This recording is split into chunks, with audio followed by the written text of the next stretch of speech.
मुंबईत संततधार पाऊस सुरू आहे। अनेक रस्त्यांवर पाणी भरलंय, त्यामुळे मुंबईकरांची दैना उडालेली आहे।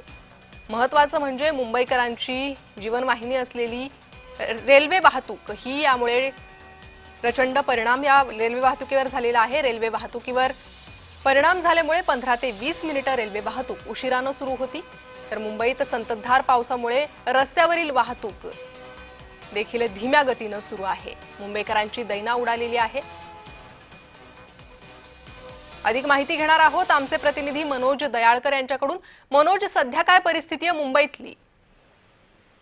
नक्कीच प्रणिता, आपण बघितलं आजचा चौथा दिवस आहे। चौथा दिवस देखील आपण बघितलं पावसाने मुंबई आणि मुंबई नगरामध्ये जोर धरलेला आहे आणि यामुळे फटका बसलेला आहे तो आपण बघितलं रेल्वेवरती। रेल्वे सेवा ही 10 ते 12 मिनिटं उशिराने धावत आहे। पश्चिम रेल्वे सेवा असून दे की मध्य रेल्वे सेवा असून दे, ही 10 ते 12 मिनिटं उशिराने धावत आहे। तर रस्त्यावरील गाड्या देखील आपण बघितलं सखल भागामध्ये पाणीच असल्यामुळे रस्त्यावरती ज्या गाड्या आहेत त्या पण देखील धीम्या गतीने या ठिकाणी सुरू आहे आणि सकाळी चाकरमान्यांनी देखील कामाला जाण्यासाठी तारांबळ वेळी पाहायला मिळत आहे। आणि आपण बघितलं हा चौथा दिवस आहे, पाऊस सतत पडत आहे आणि या ठिकाणी हवामान खात्याकडून रेड अलर्ट देखील जारी करण्यात आलेला आहे। आणि आपण बघितलं सरकारकडून सांगण्यात देखील आलेलं आहे की तुम्ही घराबाहेर जायचं असेल तर तुम्ही संपूर्ण काळजी घ्या। आणि कालच या पावसासंदर्भात मुख्यमंत्र्यांनी आढावा घेतला होता, बैठक झाली होती मुख्यमंत्र्यांची, आणि त्यानंतर प्रशासनाला काय सूचना करण्यात आलेल्या आहे आणि त्यानुसार काय उपाययोजना होत आहेत?